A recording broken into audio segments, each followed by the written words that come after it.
আসসালামু আলাইকুম everyone. I hope আপনারা সবাই ভালো আছেন এবং সুস্থ আছেন। সো লাইক অ্যাজ ইউজুয়াল আজকে আমরা কিছু ইম্পর্টেন্ট স্ট্রাকচার্স দেখে নেব। অ্যান্ড আপনারা তো জানেন যে স্ট্রাকচার্স খুব ইম্পর্টেন্ট ফর স্পিকিং ইংলিশ। এগুলো আপনাকে হেল্প করবে ইংলিশে কথা বলার ক্ষেত্রে। সো আপনি যত বেশি স্ট্রাকচার জানবেন তত রকমের বাংলা বলতে পারবেন অ্যাকচুয়ালি। সো চলুন আজকেও আমাদের এই ইম্পর্টেন্ট ক্লাস দেখা যাক without wasting our time. So sit down and get ready. So ভিডিওটা শেষ পর্যন্ত দেখবেন অ্যান্ড আই হোপ আপনারা অনেক কিছু শিখতে পারবেন। So let's get started. So আজকে আমরা প্রথম যে স্ট্রাকচারটা শিখবো সেটা হতে চলেছে আমরা যখন বাংলায় বলে থাকি যে আমার যতদূর মনে আছে তুমি আমায় টাকা দাওনি, আমার যতদূর মনে আছে তুমি আমায় টাকা দাওনি, আমার যতদূর মনে আছে সে 5টায় বেরিয়েছে, আমার যতদূর মনে আছে সে 5টায় বেরিয়েছে, আমার যতদূর মনে আছে আমি ছোটোবেলায় বদ ছিলাম, আমার যতদূর মনে আছে আমি ছোটোবেলায় বদ ছিলাম, আমার যতদূর মনে আছে তুমি আমায় ঠেলেছিলে, আমার যতদূর মনে আছে তুমি আমায় ঠেলেছিলে। সো এই বাংলা সেন্টেন্সগুলো ইংলিশ করার জন্য আমরা নেব এই স্ট্রাকচারটা as far as I remember plus sentences. আমার যতদূর মনে আছে এর জন্য আমরা লিখব as far as I remember. তারপরের বাক্যটা যেই স্ট্রাকচারের ওপর ভিত্তি করে হবে সেই স্ট্রাকচার আপনি সেন্টেন্সের ওপর বসাবেন অ্যাকচুয়ালি। আমার যতদূর মনে আছে তুমি আমায় টাকা দাওনি এর জন্য আমরা লিখব as far as I remember you didn't give me money, as far as I remember you didn't give me money.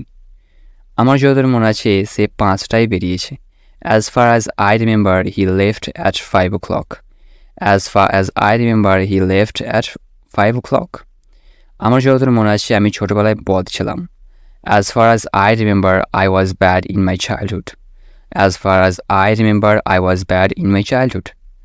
আমার যতদূর মনে আছে তুমি আমায় ঠেলেছিলে, as far as I remember you pushed me, as far as I remember you pushed me. So এরকমভাবে just আপনি sentences create করতে পারেন। 4টে করে এক্সাম্পল দেখাইছি যাতে ভিডিওটা শর্ট হয় অ্যান্ড আপনি চাইলেই আপনার ইচ্ছে মতো সেন্টেন্স বানাতে পারেন, 4টের বেশি সেন্টেন্স বানাতে পারবেন।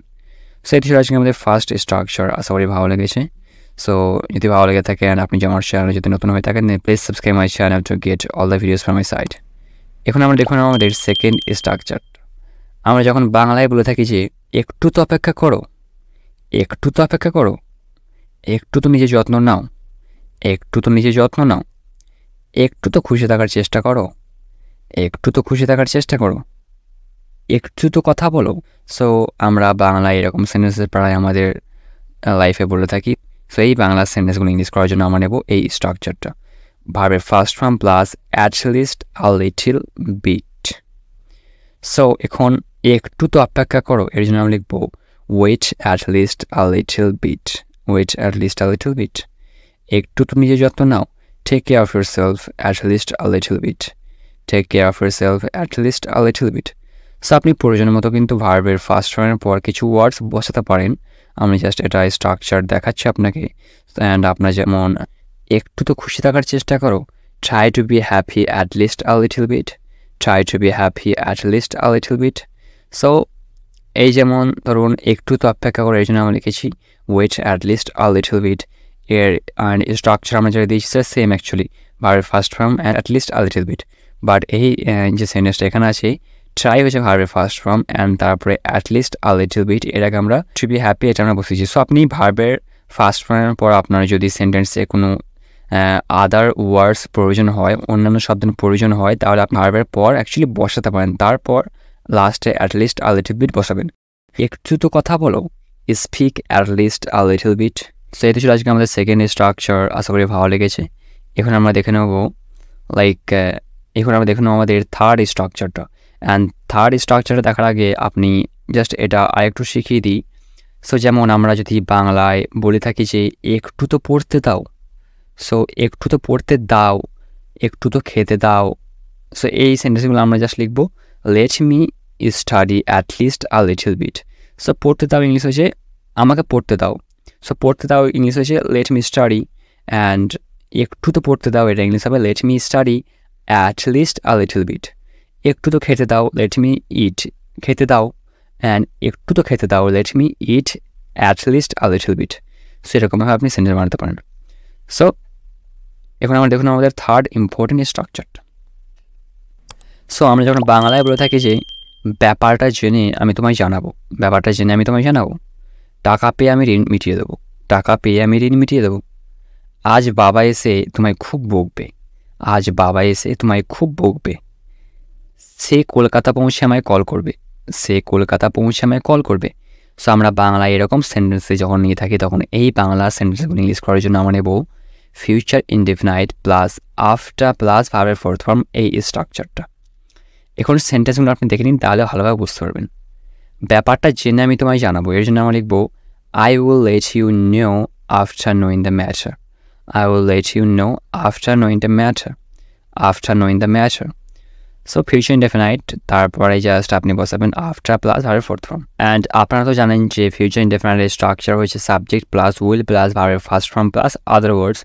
সো এটা আপনি বসাবেন প্রথমে, তারপরে লাস্টে বসাবেন আফটার প্লাস ভার্বের fourth form. So I will let you know after knowing the matter.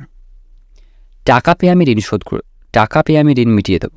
I will repay the due after getting money, I will repay the due after getting money. বাবা এসে তোমায় খুব বকবে। Father will rebuke you so much after coming today, Father will rebuke you so much after coming today. সে কলকাতা পৌঁছে আমায় call করবে। She will call me after reaching Kolkata, She will call me after reaching Kolkata. So এতে ছিল আজকে আমাদের third important structure. এখন আমরা দেখে নেব আমাদের ফোর্থ স্ট্রাকচারটা, যেটা হতে চলেছে আমরা যখন বাংলায় বলে থাকি যে দেরি না করে পড়া শুরু করো, দেরি না করে পড়া শুরু করো, দেরি না করে ঘুমাও, দেরি না করে ঘুমাও, দেরি না করে গোসল করো, দেরি না করে গোসল করো, দেরি না করে ভাত খাও, দেরি না করে ভাত খাও। সো আমরা বাংলায় এরকম সেন্টেন্সে যখন নিয়ে থাকি তখন এই বাংলা সেন্টেন্সগুলো ইংলিশ করার জন্য আমরা নেব খুবই সিম্পল একটা structure, and that's get down to plus ভার্বের ফার্স্ট ফর্ম প্লাস আদার ওয়ার্ডস। দেরি না করে পড়া শুরু করো, এর জন্য আমরা লিখব get down to start reading, get down to start reading. দেরি না করে ঘুমাও, get down to sleep, get down to sleep, get down to sleep. দেরি না করে গোসল করো, get down to have a shower, get down to have a shower. দেরি না করে ভাত খাও, get down to eat rice, get down to eat rice. So এরকমভাবে জাস্ট আপনি সেন্টেন্সেস ক্রিয়েট করতে পারেন অ্যাকচুয়ালি। সো এটা ছিল আজকে আমাদের কিছু ইম্পর্টেন্ট স্ট্রাকচার্স, অ্যান্ড আমি আমার সেরা চেষ্টা করেছি আপনাদের সামনে স্ট্রাকচার্সগুলো সহজভাবে উপস্থাপন করার জন্য। অ্যান্ড আপনি আমার চ্যানেল নতুন হয়ে থাকলে প্লিজ সাবস্ক্রাইব করে রাখেন, যাতে আমার সাইড থেকে সকল ইংলিশ রিলেটেড ভিডিও আপনার কাছে সঠিক সময়ে পৌঁছে যায়। সো ভালো থাকবেন এবং সুস্থ থাকবেন, আবারও দেখা হবে নতুন কিছু ভিডিওর সঙ্গে। Till then, take care of yourselves, brothers and sisters, and bye-bye.